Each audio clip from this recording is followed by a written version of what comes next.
In our daily rush, life's relentless drive, a call emerged to stand for greater causes. Be there, be present in all that you are. God's call isn't for the ready, but for those who respond to the call.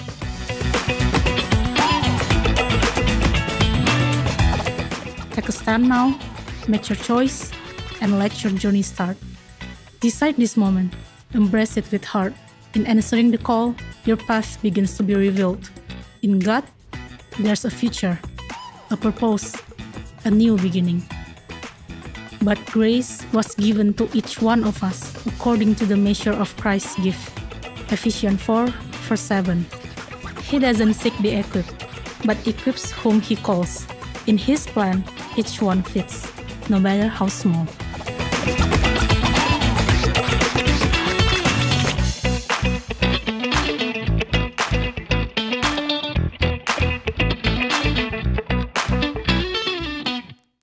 Shalom teman-teman, apa kabar semua? Senang bisa berada di gereja Tuhan hari ini. Gak berasa, kayak terakhir saya sharing firman di mimbar ini akhir Desember kalau nggak salah ya, akhir Desember 2023. Dan sekarang udah Februari dan masuk bulan terakhir di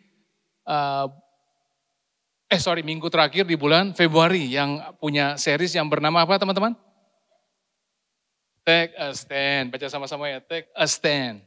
Oke, saya sangat diberkati oleh firman minggu lalu karena saya pas baru balik, saya dengar firman tersebut dan thank you Albert untuk sharing it.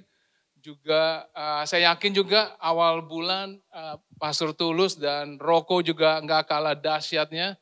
Dan saya satu hal teman-teman, pertanyaannya bukan betapa dahsyatnya atau betapa applicable-nya, betapa relevannya, betapa simpelnya, betapa lucunya. The question adalah apakah mengubah hidup kita? Apakah mengubah hidup kita?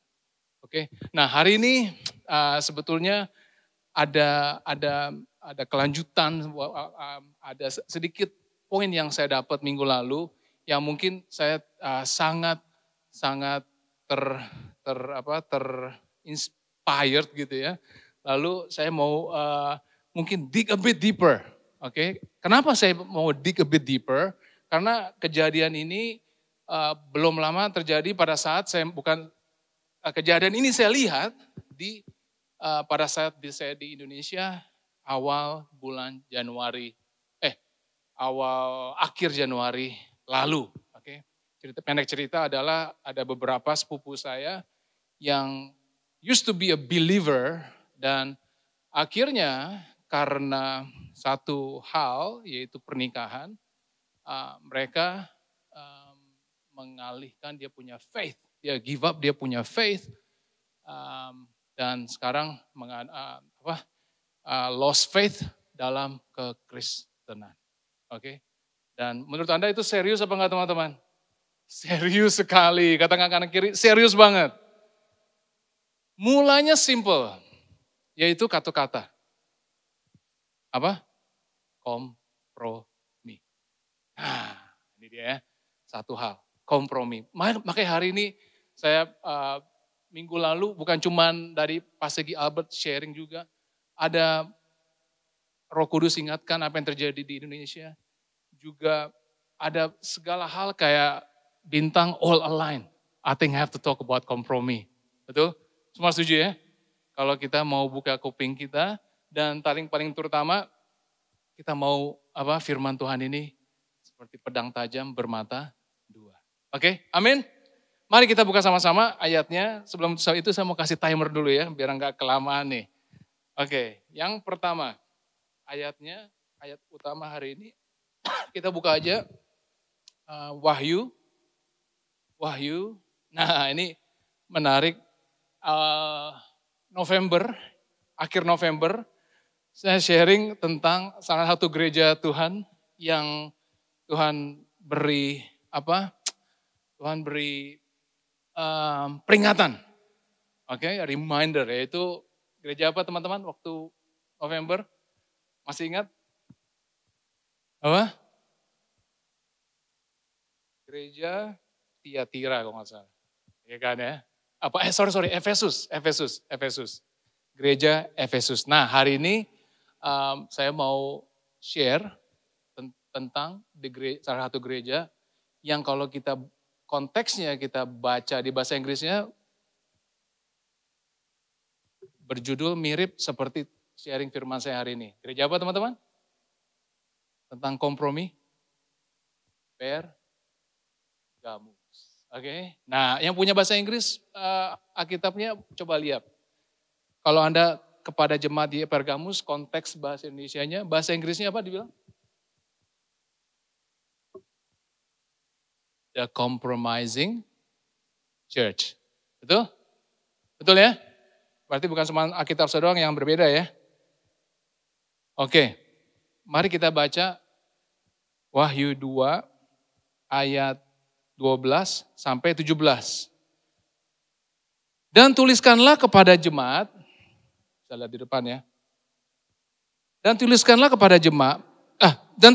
kepada malaikat jemaat di Pergamus. Inilah firman Dia yang memakai pedang yang tajam dan bermata dua. Aku tahu di mana engkau diam, yaitu di sana di tempat tahta iblis, dan engkau berpegang kepada namaku, dan engkau tidak menyangkal imanmu kepadaku.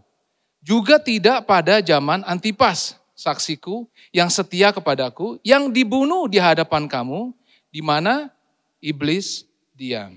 Ayat yang ke-14.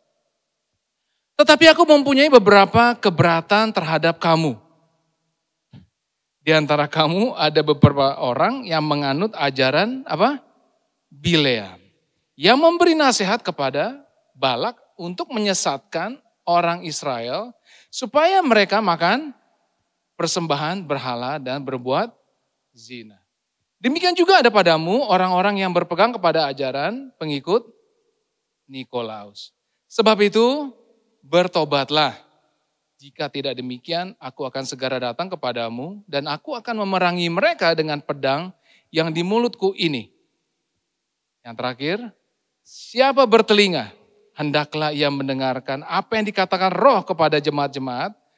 Barang siapa menang, kepadanya akan kuberikan dari mana yang tersembunyi, dan aku akan mengaruniakan kepadanya batu putih yang atasnya tertulis nama baru yang tidak diketahui oleh siapapun selain oleh yang menerimanya. Mari kita sebelumnya kita berdoa. Terima kasih Tuhan buat hari ini.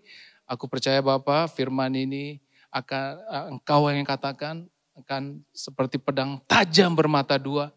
Dan hari ini kami mau ya Tuhan, kami diubahkan dan kami pulang tidak sama lagi. Bantu ya Tuhan agar setiap apa yang keluar dari mulut ini begitu simple, relevan dan juga kami diubahkan dan kami bisa belajar darinya dan hidup kami menjadi hidup yang berbeda pada saat kami masuk. Bantu ya Tuhan agar semua yang kami sampaikan hari ini untuk kemuliaan dan nama baik-Mu ya Tuhan. In Jesus name we pray. Amin. Oke. Nah, judulnya hari ini adalah Take a Stand. Even saya punya title-nya, saya boros si Albert punya. saya kayaknya udah pas, saya cuma tinggal ganti doang. Take a stand over the compromise. Ya, take a stand over the compromise. Nah, tadi kita ada baca, demikianlah yang didapati di Pergamus. Oke. Jadi di gereja jemaat di Pergamus, kata suatu kota yang sukses, kota yang maju dengan industrinya. Letak kota Pergamus tidak jauh dari salah satu gereja yang saya bicarakan di November kemarin, yaitu di mana? Efesus, yaitu sekitar 187 km. Jadi kayak sekitar dari sini ke Kaikoura kali ya. Dari sini ke Kaikoura. Nah, Anda bisa mendapati gereja di Pergamus. Nah, tetapi kota yang begitu wealthy, yang begitu maju, yang begitu sangat sukses, unfortunately mereka dikontrol oleh iblis. Oke? Wah, ini menarik ya. Dikontrol oleh iblis. Kadang-kadang kita mirip kayak gitu gak sih? Kadang hidup di dunia ini di mana kayaknya banyak pemimpin-pemimpin kita yang kompromi, betul nggak sih? Tapi kita mau lihat apa yang terjadi di Pergamus di atas kepemimpinan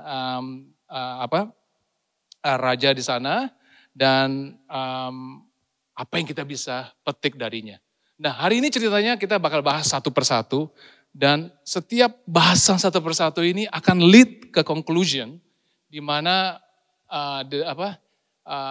pentingnya untuk kita take values of the kingdom sehingga kita tidak mudah ambil kompromi. Oke? Nah, saya terus terang kemarin kan di bulan awal Februari ada apa teman-teman? Yang dapat amplop merah, tahu tuh hari apa itu?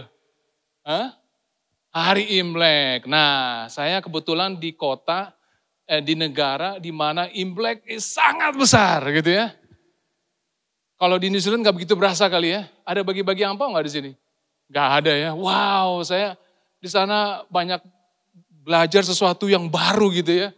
Ada lohe lah, ada apalah, ada tukar-tukaran jeruk lah katanya dan lain-lain sebagainya.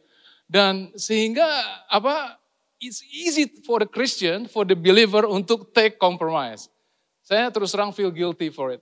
Sebelumnya, saya dulu waktu kecil pas lagi Imlek ini orang tua suka sembahyang.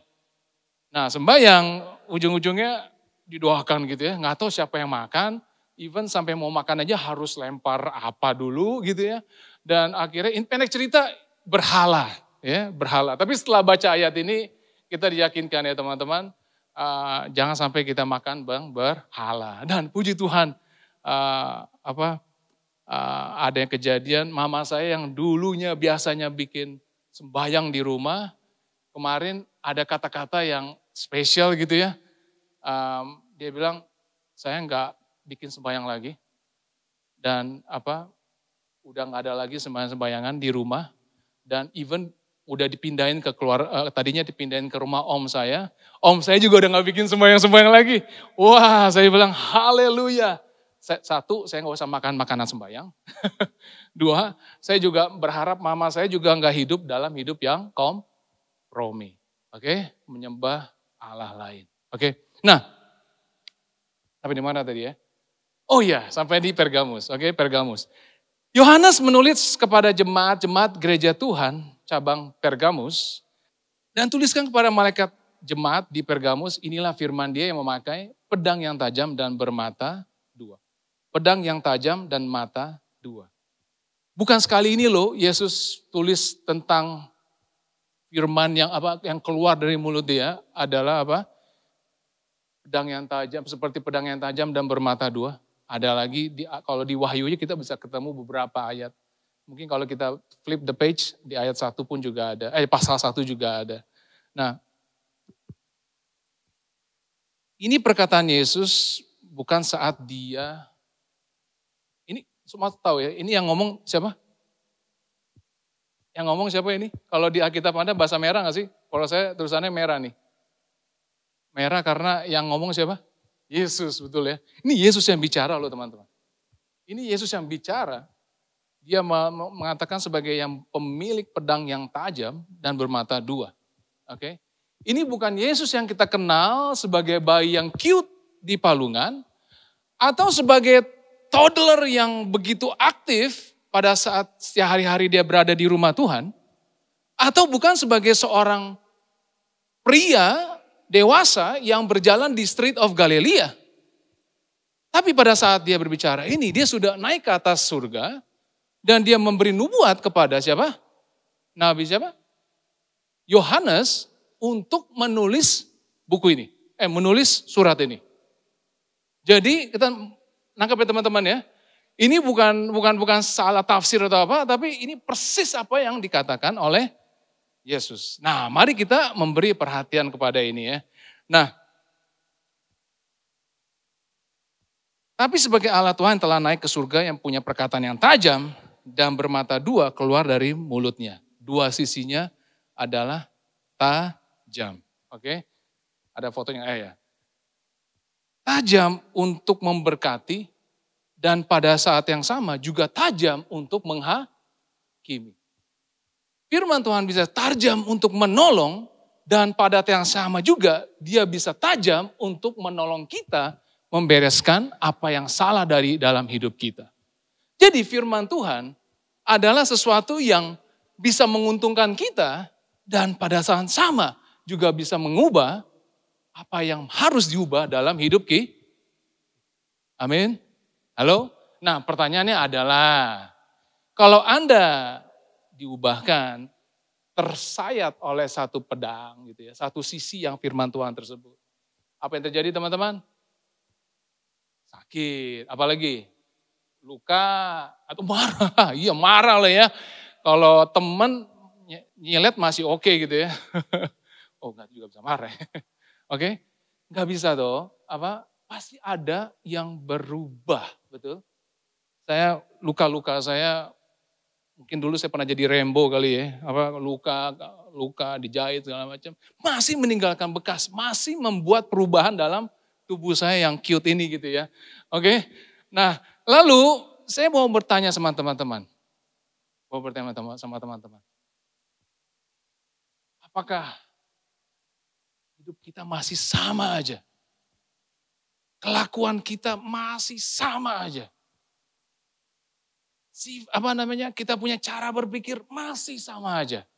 Padahal firman udah mengajarkan kita bertahun-tahun. Pertanyaannya adalah, apakah firman yang kita terima adalah firman yang bermata dua atau bermata satu, teman-teman? Apakah hanya untuk menguntungkan yang menguntungkan buat kita, tapi nggak ada yang untuk merubah kita? Apakah pedang tersebut satu sisi hanya untuk, dulu kan kalau lagi politik-politik gitu ya, oh kalau Pak siapa gitu ya, dulu Ahok gitu ya, mirip juga minggu lalu ya. Ahok selalu biasanya politikus, negarawan, pokoknya pemerintah, pejabat biasanya tumpul ke atas, tajam ke bawah, ya nggak sih?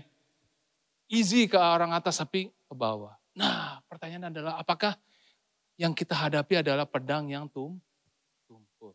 Firman yang kita dengar, sekarang saya baca ayat ini, I'm totally changed gitu ya. Even tadi pagi saya bilang sama Lin, apakah kamu baca firman ini ada sesuatu yang mengubah? Saya bilang, apakah ada sesuatu yang menyayat? Apakah ada yang merobek sehingga memberi perubahan? Saya bilang, beda teman-teman kalau Tuhan yang berbicara, betul? Amin. Kalau seandainya nggak memberi perubahan, mungkin kedua kita nggak percaya. Halo? Atau kedua, pertama kita mungkin hanya baca nggak percaya. Atau kedua, kita nggak percaya powernya yang Tuhan bisa lakukan. Amin. Sekarang saya mau tanya, apakah Anda percaya firman yang keluar dari mulut Tuhan adalah pedang yang tajam? Bukan cuma satu mata, tapi dua mata. Oke? Sharp two-edged sword. Yesus bicara tentang otoritas dan otoritas dan kuasa di atas bumi dan di surga. Intinya Jesus is in charge. Selanjutnya ayat yang ke-13. Ayat yang ke-13. Aku tahu di mana engkau diam, yaitu di sana, di tempat tahta iblis, dan engkau berpegang kepada namaku. Dan engkau tidak menyangkal imanmu. Kepadaku juga tidak pada zaman Antipas, saksiku, yang setia kepadaku, yang dibunuh di hadapan kamu, di mana iblis diam. Dan di tempat iblis bertahta. Kita hidup di era di mana identitas kita dan identifikasi kita dengan yang hubungan kita dengan namanya seorang Yesus Kristus menjadi sesuatu yang negatif, betul nggak sih teman-teman? Halo? Identifikasi kita atau identitas kita dalam Yesus Kristus menjadi sesuatu yang negatif. Tuh. Kalau kalau kita mau encourage anak-anak di bawah 18 tahun di New Zealand, konon untuk kalau seandainya mereka merasa mereka perempuan, padahal mereka mempunyai fisik laki-laki, di bawah 18 tahun Anda melanggar law loh. Betul? Padahal firman mengatakan tidak demikian, betul ya? Oke. Nah, lalu kalau sebagai seorang Kristen memegang firman-Nya juga bisa melanggar undang-undang kalau kita menyerang kepada satu golongan tertentu. Oke? Sehingga kita dibilang hate speech. Nah, makanya saat ini bangsa Israel, gereja di Pergamus, mereka hidup di kayak istilahnya bukan penyamun di sarang serigala ya, kira-kira begitu ya. Jadi gerejanya masih tidak salah, tapi sekelilingnya dikontrol oleh iblis. Oke, nah dikatakan mereka tidak menyangkal imanmu. Luar biasa ya. Menurut saya komplimen. Walaupun mereka tinggal di daerah yang kompromi atau mereka yang dikontrol oleh iblis, tapi mereka tidak menyangkal imannya. Oke. Masih oke saat ini? Masih nangkap? Oke. Komplimen dari Yesus bahwa mereka tidak menyangkal iman mereka. Walaupun mereka dwell di daerah yang hostile. Oke. Nah, lalu selanjutnya. Nah, mirip seperti gereja di Efesus. Yesus memberi komplimen. Lalu habis itu apa? Dia memberi kepada dia teguran. Tegurannya apa teman-teman? Nah, ini kita mau lihat ya. Tetapi aku mempunyai beberapa keberatan. Dengan kata lain, aku gak happy nih.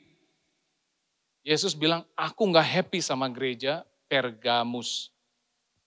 Ada beberapa keberatan. Beberapa berarti bukan cuma satu ya. Lebih dari satu. Terhadap siapa? Terhadap jemaat di gereja Pergamus. Di antaramu ada beberapa orang yang menganut ajaran apa? Bilea. Oke. Yang memberi nasihat kepada Balak untuk menyesatkan orang apa? Israel. Supaya mereka makan persembahan berhala dan berbuat zina. Jadi ada problem di gereja Pergamus. Oke, tadinya semua komplimen ya. Sekarang kita melihat ada problem di gereja Pergamus. Mau tahu problemnya apa teman-teman? Anda bisa lihat? Satu udah di depan ya. Yang mengadut ajaran Bileam. Nah, membuat saya pertanyaan. Apa itu ajaran Bileam? Semua tahu siapa Bileam? Halo? Masih ingat cerita ini? Masih ingat? Masih ingat? Nah, mirip seperti Albert minggu lalu. Apa ya? Anda baca nggak ayat-ayatnya? Ayat-ayat yang ditulis. Ada yang nyatet apa enggak? Saya nyatet, makanya saya baca. Oke, baca di rumah bilangan 22 sampai 25. Bilangan 22 sampai 25. Bilangan 22 sampai 25. Bilangan berapa? Sampai 25. Bilangan 22 sampai 25. Jadi ceritanya panjang ya teman-teman. Saya yakin Anda baca sendiri di rumah dan biar dapat pewahyuan sendiri langsung dari Tuhan melalui Roh Kudus ya. Dan Anda bisa mendapatkan interpretasi yang tepat. Nah, saya mau cerita tentang Bileam. Saya mau cerita tentang Bileam sebelum kenapa Yesus mengatakan masih ada orang-orang di dalam, jadi seperti gereja ini, tapi ada satu orang yang percaya sama ajarannya Bileam. Coba lihat kanan kiri, bukan saya. Dan juga bukan kamu, oke? Ajaran Bileam. Nah, Bileam adalah nabi yang dipakai Tuhan. Betul? Dia bukan nabi palsu. Saya ulang ya. Bileam bukan nabi palsu. Kalau Anda baca bilangan 22 sampai 25, Bileam bukan nabi palsu. Tapi dia nabi yang jahat. Saya ulang ya, Bileam bukan nabi palsu. Dia bukan false prophet. Tapi dia adalah nabi yang jahat. Tapi Tuhan masih pakai Bileam untuk menyampaikan prophecy kepada bangsa Israel. Masih nyampaikan pesan. Luar biasa ya. Halo? Tuhan masih pakai dia. Walaupun akhirnya Bileam membuat bangsa Israel jadi ribet. Atau berantakan, atau kacau. Karena ulahnya, idenya, siapa? Bileam. Mungkin semua udah pada tahu, jadi saya bisa skip ini. Jadi kita langsung conclusion apa? Kayaknya semua udah pada tahu ya. Tadi kemarin saya sebenarnya lagi nyari Shrek punya donkey gitu ya. Cuma saya mau copy and paste nggak bisa. Tatonya saya ketik Bileam dan talking donkey, wih PowerPoint langsung keluar muka cute ini gitu ya. Muka cute ini gitu. Lalu saya bilang, I think it's good lah, oke lah. Tapi mungkin just in case teman-teman nggak tahu cerita tentang Bileam. Oke. Nah, Israel sedang dalam road trip menuju apa? Tanah perjanjian. Betul ya? Semua tanah perjanjian di mana? Di Kanaan. Dan over the years jumlahnya menjadi sangat banyak. Dan karena jumlahnya yang sangat banyak membuat satu raja dari suku Moab yang membuat dia, rakyat Moab, bangsa Moab melihat begitu banyak orang-orang Israel yang bertenda sehingga membuat mereka jadi apa? Muak dan kita mencatat muak dan takut. Betul ya? Menjadi mereka Raja Moab saat itu yang bernama siapa? Balak bin Zippor. Nah, Balak minta bantuan kepada Nabi Bileam untuk apa teman-teman? Untuk apa? Untuk mengutuki bangsa Israel. Oke. Karena Bileam ini konon sangat manjur. Dia punya kutukan sangat manjur dan dia punya berkat juga sangat manjur. Jadi kita mencatat siapa yang diberkati benar diberkati. Tapi siapa yang dikutuk beneran dikutuk. Karena apa teman-teman? Karena dia dengar persis apa yang Tuhan suruh katakan kepada dia. Sehingga terjadilah. Bukan karena Bileam. Nah tapi Balak kan dia melihat manusia ya betul. Karena berhasil. Nah Balak juga minta Bileam untuk mengutuk bangsa Israel. Sehingga punah atau berkurang jumlahnya. Nah akhirnya datanglah begitu siap untuk mengutuki yang keluar dari mulutnya bukan kutuk tapi apa? Berkat. Betul ya? Sehingga Balak angry. Oke? Lalu dia bilang, wah akan kasih reward loh sebetulnya. Dia akan kasih reward yang lumayan. Akhirnya dia up the reward dan akhirnya dia minta lagi Bileam dan Bileam disuruh sama Tuhan untuk pergi mencari Balak. Oke, Anda baca sendiri ya. Kalau saya salah koreksi atau catat. Oke. Nah, untuk pergi.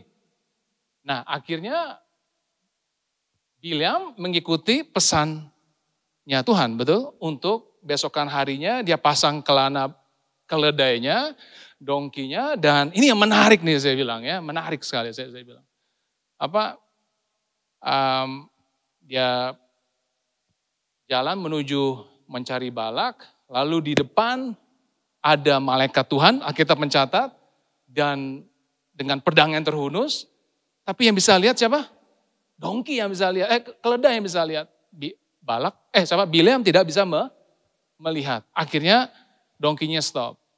Lalu Bileam pukul, dongkinya maju, akhirnya gak lama kemudian ada malaikat Tuhan lagi, dia ke samping, kakinya terhimpit, dan dia marah-marah lagi, dia pukul lagi dongkinya, akhirnya dongkinya berdiri. Oke? Lalu pada satu poin lagi, malaikat Tuhan nongol lagi, akhirnya dongkinya dijarak katanya. Oke? Lalu ada sesuatu kejadian yang aneh. Dongki melihat kepada Bileam. Oke? Dan berkata, apa yang gue salah lakukan? Sampai lu bisa bisa mukul gue sampai 3 kali. Wah, luar biasa ya. Dongki bisa ngomong, 1, dongki bisa mati. Nah, luar biasa ya. Dan sebentar lagi akan lebih strange lagi happen. Apa yang terjadi? Bileam juga meresponi jawaban dongki. Oke? Dan akhirnya ada konversasi yang sangat menarik antara manusia dengan dongki, atau mungkin dongki dengan dongki, kita nggak tahu lah ya. Nah, Alkitab bilang, kalau dia lihat ke Bileam, lalu Bileam menjawab ada konversasi antara dongki.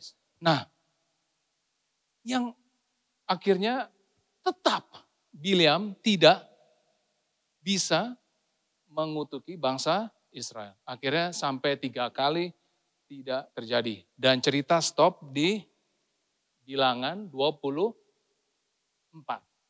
Oke. Nah, yang menarik dari Bilangan 24 ke 25 ada gap, nggak ada. Tautonya Bilangan ke 25 Anda kalau baca, tautonya dikatakan ada cerita bahwa bangsa Israel mulai menikahi dan beranak dengan orang-orang Moab. Anggap ya so far ya.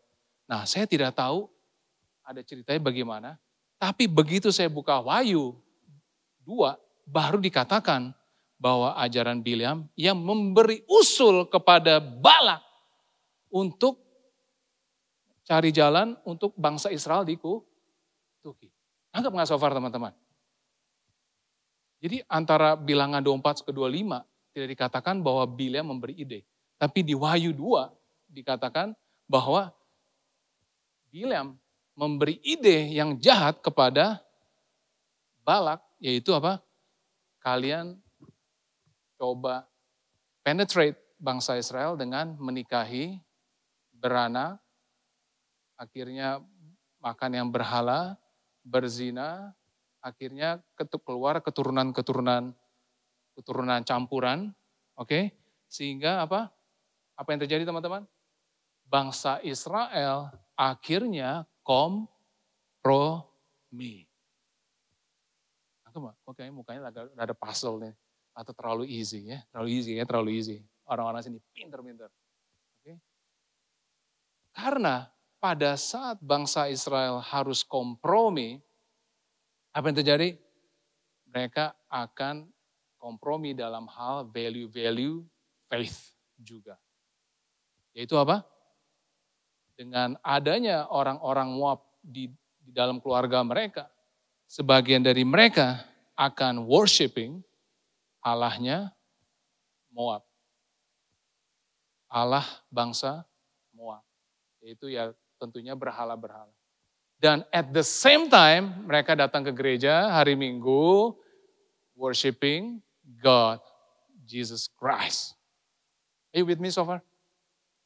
Nah, apa cerita ini teman-teman? Nah, lalu pertanyaannya terakhir, pertanyaan dari saya, hubungannya apa dengan kita? Hubungannya apa dengan saya cerita ini? Hubungannya apa? Hubungannya apa? Hubungannya apa teman-teman?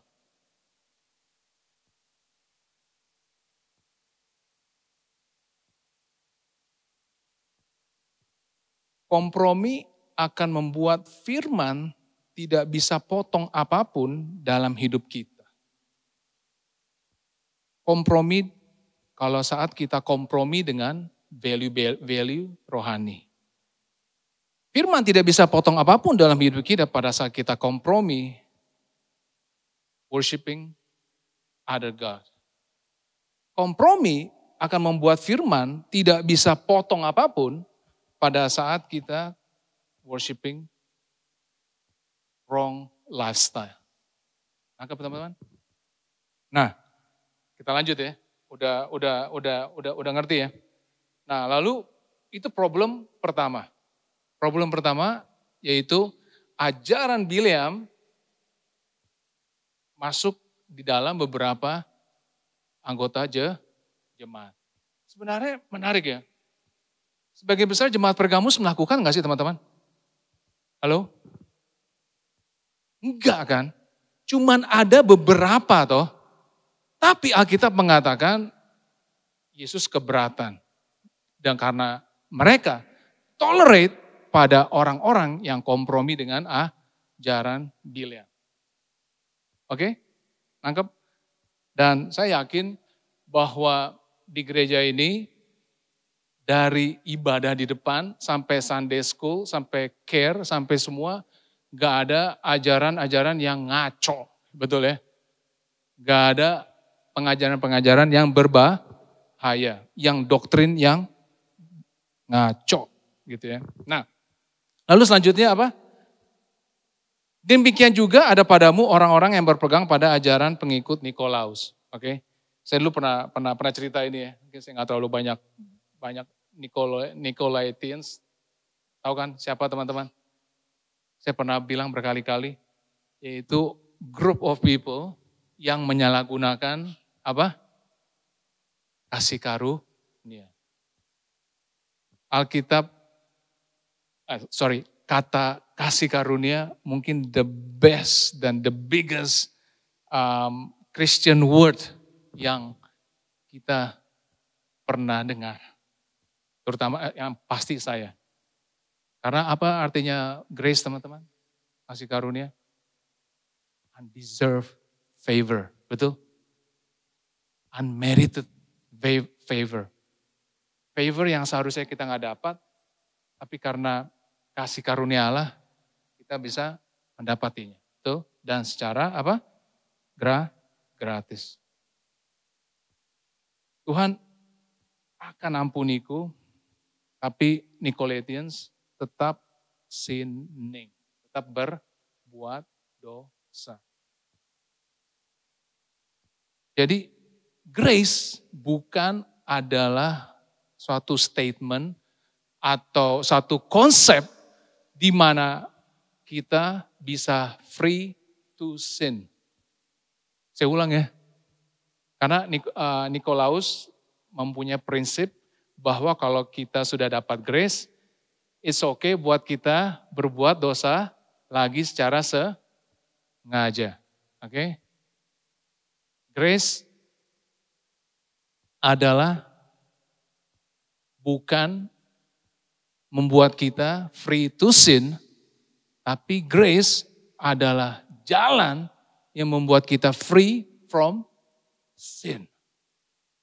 Oke teman-teman? Dapat konsep ini? Oke.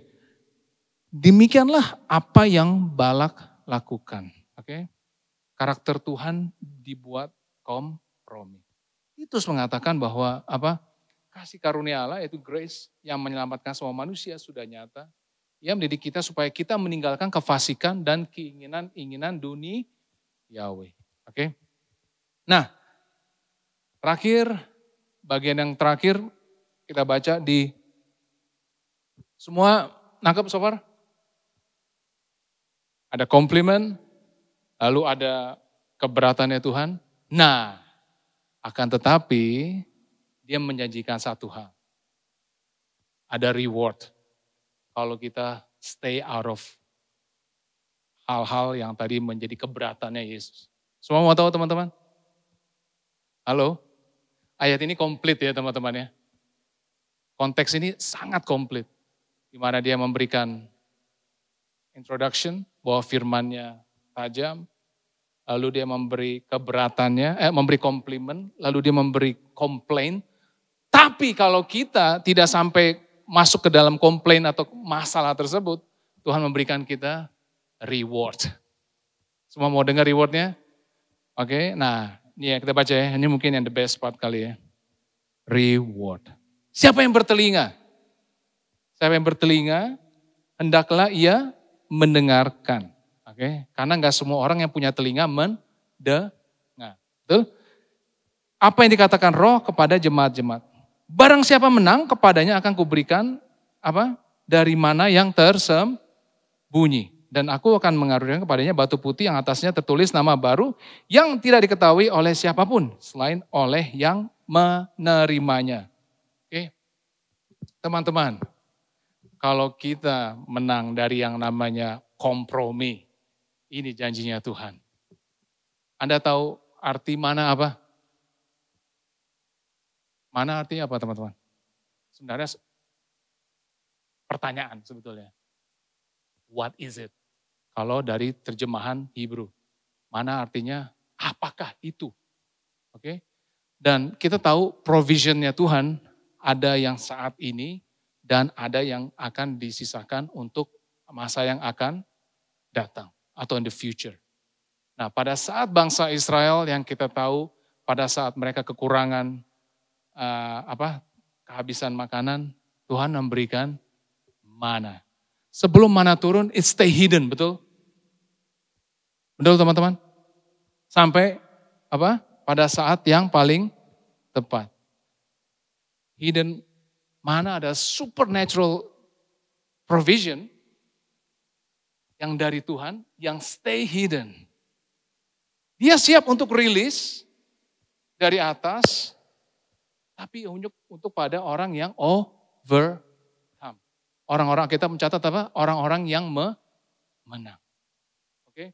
Dengan kata lain, kalau kita compromising saat ini, kalau kita hidup compromising saat ini, kita bisa holding back the hidden provision yang Tuhan berikan buat kita. Halo? Nah, teman-teman, kalau saat ini mungkin kita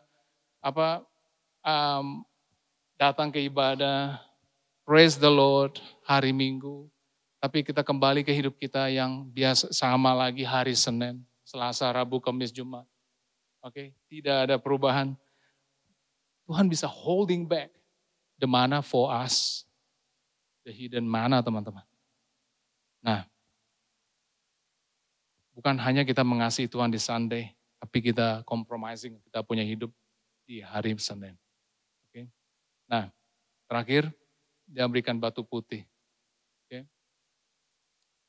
Dengan nama yang baru. Alright. Okay. Semua di sini married ya teman-teman? Halo? Sebagian besar? Sorry lupa. Kalau married dikasih apa? Dikasih dikasih sertifikat. Iya benar juga. Ada sebagian dari kita, mungkin ada yang baru propose ya. Baru propose pasti kasih apa? Pasti cincin gitu ya. Cincin pakai itulah ya, pakai gelas kali ya dipoles ya, enggak kan? Halo, pakai Denny itu ya. Tapi pakai apa? Pakai diamond. Alright? Artinya apa?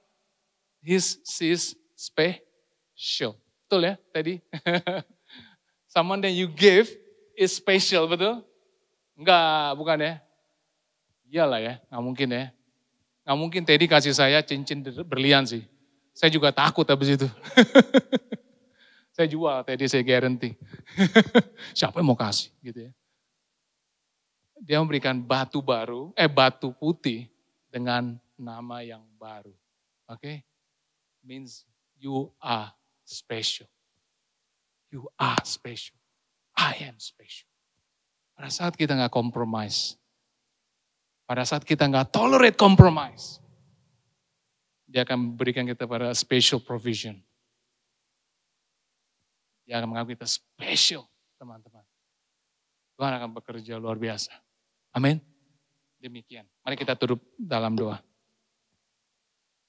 Saya berharap satu hari nanti kita semua akan pergi ya, betul ya teman-teman? Kita semua akan pergi dari dunia ini, betul? Halo? Kita semua akan pergi dari dunia ini.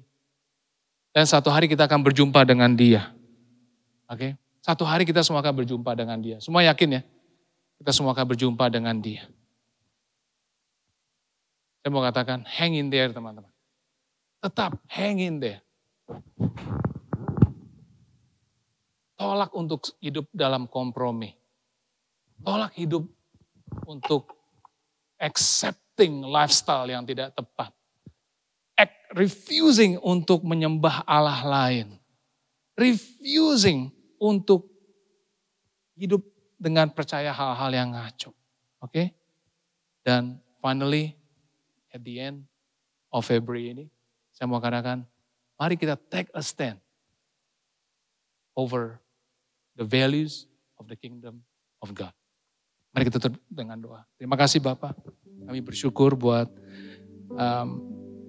hari ini kami bisa belajar dari pesan-Mu kepada jemaat di Pergamus. Dan aku percaya Bapak, janji-Mu ialah iya dan amin. Dan pesan-Mu ini bukan pesan yang biasa-biasa. Karena kami yakin apa yang Kau pesan, apa yang Kau tuliskan, apa yang Kau firmankan buat kami adalah sangat penting, membuat kami lebih baik, membuat kami lebih benar tentunya. Sehingga kami berdoa Bapak, sehingga pada at the end of our journey, pada saat kami berjumpa dengan Engkau, kami akan tetap setia. Kami akan tetap hidup dalam firman-Mu.